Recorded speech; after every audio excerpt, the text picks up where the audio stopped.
नमस्ते सभी को, स्वागत है आप सबका हमारे YouTube चैनल कुकरी क्रेविंग्स में। हमारा अभी 200 मफ़िन्स का ऑर्डर कंप्लीट हुआ है। इसी खुशी में हम आपके साथ अपनी रेसिपी शेयर करना चाहते हैं, जो कि बहुत ही ज़्यादा आसान है और बहुत टेस्टी मफ़िन्स 10 मिनट में बन जाएंगे। तो चलिए शुरू करते हैं।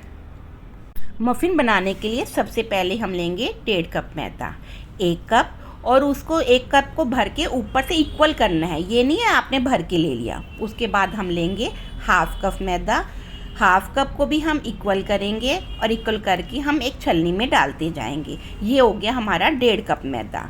उसके बाद हम लेंगे 1/4 टीस्पून नमक, उसे भी हम फिंगर से इक्वल करेंगे। आप फिंगर से कर सकते हो या किसी स्पून से कर सकते हैं। उसके बाद हम लेंगे baking powder 1 teaspoon and 1/4 teaspoon baking powder, उसे भी हम इक्वल करेंगे। पहले हम करेंगे 1 टीस्पून बेकिंग पाउडर और उसके बाद हम फिर करते हैं 1/4 टीस्पून।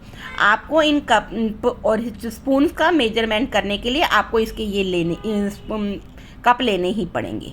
उसके बाद हम लेंगे बेकिंग सोडा 1/2 टीस्पून लेके उसको भी हम इक्वल करेंगे। कोई भी चीज़ हम लेंगे उसे इक्वल करके ही लेंगे। और हर चीज़ जब हम केक बनाते हैं, हर चीज़ हमें रूम टेम्परेचर की चाहिए।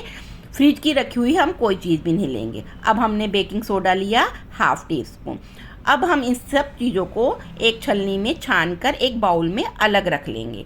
ये ध्यान रखना, इसमें यदि कोई भी गांठ हो, जब हम छलनी में छानते हैं उसके नीचे छोटा सा मोटा होता है किसी चीज़ में भी। अब हम उसे छान के उसे जो चीज़ उसमें बचेगी, जैसे मोटी कई चीज़ें मिलती हैं, जैसे मैदा आपने छाना तो आप उसे बाहर निकाल देंगे। उसे आप मैदे इस छने हुए पाउडर में नहीं डालेंगे, उससे मफ़िन में गांठें पड़ जाती हैं।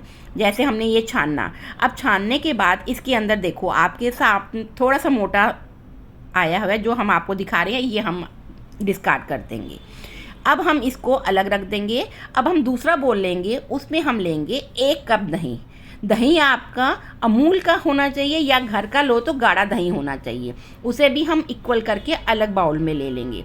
1 कप दही के साथ हम लेंगे 1 कप पिसी हुई शुगर। आप घर की शुगर भी ले सकते हैं। इन घर की शुगर लेकर आप उसे बारीक पीसना है उसे, और उसे भी इक्वल करके आपने डालना है। और उसे आपने किसी स्पून से या विस्कर से उसे विस्क करना है, मतलब मिक्स करना है, जब तक कि शुगर मिक्स ना हो जाए। परंतु एक चीज़ का ध्यान रखें, आपने ओवरबीट नहीं करना।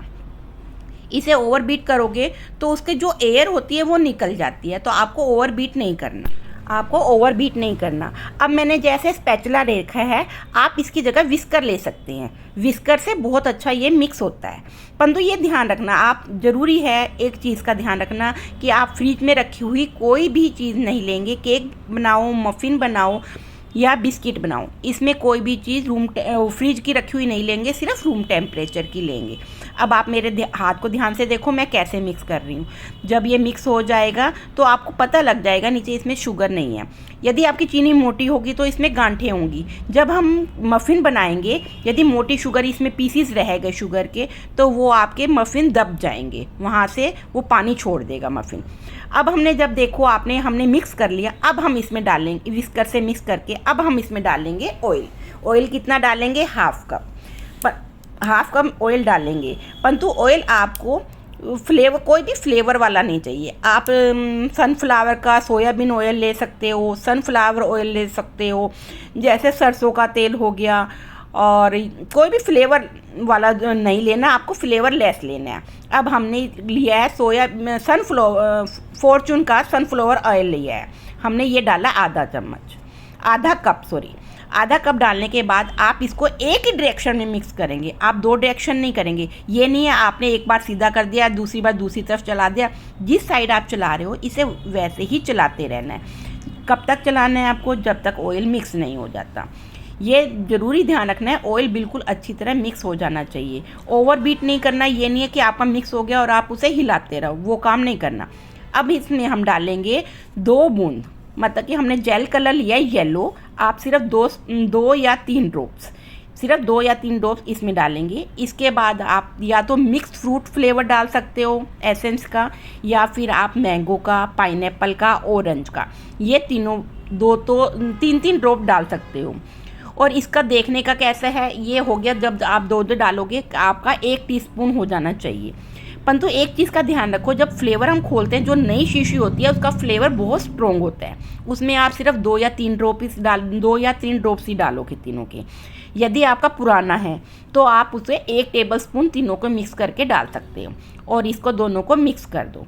अब हम क्या करेंगे, टूटी फ्रूटी डालेंगे। टूटी फ्रूटी हम मैदे में डाल देंगे। वो क्यों डालेंगे, जब हम इसके ऊपर मैदे की कोटिंग चढ़ा देते हैं तो जो टूटी फ्रूटी है वो बाद में लास्ट में सबसे नीचे सिंक नहीं होगी। यदि ऐसे ही डालोगे वो टूटी फ्रूटी जब हम मफ़िन बनाएंगे उसके नीचे कप में ही सिंक चली जाती है, बीच में नहीं रहती है। अब हम इसे 2 बैचेस में छान के मैदा डाल लेंगे। जब मैदा छानेंगे तो आपकी टूटी फ्रूटी ऊपर आ जाएगी। अब इसके साथ हम लेंगे 1/4 कप मिल्क रूम टेम्परेचर का। अब हम थोड़ा सा दूध डालेंगे और उसमें आधा मैदा डाल देंगे। अब इसे हम बहुत हल्के हाथ से कट एंड फोल्ड के हिसाब से डालेंगे। कट एंड फोल्ड का क्या होता है, एक चक्कर पूरा चढ़ाया और बीच में से कट कर दिया, इसे कहते हैं कट एंड फोल्ड। अब हम जो दूसरा बैच है इसे भी डाल देंगे और जो दूध है वो भी सारा डाल देंगे। इन दोनों को हम अच्छे से मिक्स करेंगे, परंतु इसको ओवरबीट नहीं करना। ये स्पेशल मैं आपको बार बार कह रही हूँ, आप इसे ओवरबीट बिल्कुल मत करना। कट एंड फोल्ड से बिल्कुल हल्के हाथ से आप इसे चलाते हुए इसे मिक्स करेंगे और दूध डाल देंगे। अच्छा, दूध डालते हैं, जैसे हमने 1/4 कप दूध लिया है। कई बार मैदा अलग अलग ब्रांड का और अलग हो लो, जैसे पुराना मैदा होता है वो दूध थोड़ा ज़्यादा ले लेता है, नया मैदा होता है वो थोड़ा दूध कम ले लेता है। तो ध्यान रखना है कि आपने दूध एक ही बारी में पूरा नहीं डालना। 1/4 है, आप थोड़ा थोड़ा करके डालो। यदि आपको लगे कि बैटर गाढ़ा है तो आप डाल दो। यदि आपको लगे बैटर कम ठीक, मतलब कि बैटर आपका बिल्कुल सही है, परफेक्ट है, तो आप दूध उतना ही छोड़ दीजिए। ये नहीं है कि आपको पूरा 1/4 ही डालना है। कई बार 1/4 भी डल जाता है, कई बार 1/4 से कम भी डलता है और कई बार 1/4 से थोड़ा सा ज़्यादा भी डल जाता है। अब आप इसका देखो कैसा है, इसका रिबन कंसिस्टेंसी में है। ये देखिए आपका कैसा चल रहा है। अब आप मेरे बैटर को देखिए, आपको बैटर कैसा लग रहा है। ये ना तो ज़्यादा थिक है और ना ही ज़्यादा पतला है, ठीक है। उसके बाद हमने जो टूटी फ्रूटी रखी थी उसे इसमें मिक्स कर देंगे। हल्के हाथ से कट एंड फोल्ड के हिसाब से डालेंगे। और हाँ, इसमें एक चीज़ मैं आपको बताना भूल गई, जब आप ये मिक्सिंग करने लगते हैं उससे पहले आप OTG को 180 डिग्री पे 10 मिनट के लिए प्री हीट करने रख दीजिए, क्योंकि आपको सिर्फ 5 मिनट इसे मिक्सिंग करने में लगेंगे और 10 मिनट आपका प्री हीट में करोगे, इतना ही टाइम आपको मिक्सिंग में लगता है। आप इसने हल्के हाथ से कट एंड फोल्ड के हिसाब से मिक्सिंग करा। आप मेरा बैटर देखो, ये बैटर ना तो ज़्यादा पतला है और ना ही ज़्यादा गाढ़ा है। अब आप एक स्पैचुला लेंगे, इसकी साइड को क्लीन करेंगे। साइड क्लीन करने में आप अब एक चम्मच, आप देखो मेरा कप है और इसे मैंने 1/3 हिस्से में भरा है, इससे ज़्यादा नहीं भरना, 1/3 से ज़्यादा, क्योंकि जब ये फूलेगा तो ये बाहर निकलने का डर है, इसलिए आप इसे 1/3 ही भरेंगे। 1/3 भर के आप इसे टैप करेंगे ताकि इसके अंदर जो एयर बबल होंगे वो निकल जाए। उसके ऊपर आप इसे टूटी फ्रूटी डाल दीजिए आप, जिससे इसका ऊपर मतलब कि बहुत सुंदर डेकोरेशन कर दीजिए, जिससे ये बहुत अच्छे लगेंगे। अब आपने 180 पे 10 मिनट के लिए प्री हीट कर दिया है। इतनी देर में आप फटाफट ये कप भर लीजिए और इसे भरने के बाद इसके ऊपर टूटी फ्रूटी डाल दीजिए और आप ड्राई फ्रूट पे भी डाल सकते हैं, आपको जो डालना हो वो डाल सकते हैं। फिर हम इसे 180 डिग्री पे सिर्फ 15 मिनट के लिए लोअर रोड पे इसे बेक करेंगे। इतनी देर में आपके मफ़िन तैयार होंगे। और आपको मफ़िन चेक करने का तरीका है कि आप एक टूथपिक लेके उसके अंदर डालिए। यदि टूथपिक क्लीन निकल आती है तो आपके मफ़िन बिल्कुल रेडी हैं। और आप इस मफ़िन को बना के देखिए, क्योंकि ये मफ़िन जो है ये फुल प्रूफ रेसिपी है, इसमें कोई दिक्कत नहीं आएगी। यदि आपको कोई इंक्वायरी हो तो आप मुझे मैसेज कर सकते हैं, उसका मैं आपको जरूर जवाब दूँगी। Thank you. इस रेसिपी के सभी इंग्रेडिएंट्स डिस्क्रिप्शन बॉक्स में मेंशन है, तो आप वहां से जाके चेक कर सकते हैं। वीडियो पसंद आई हो तो वीडियो को लाइक करना, चैनल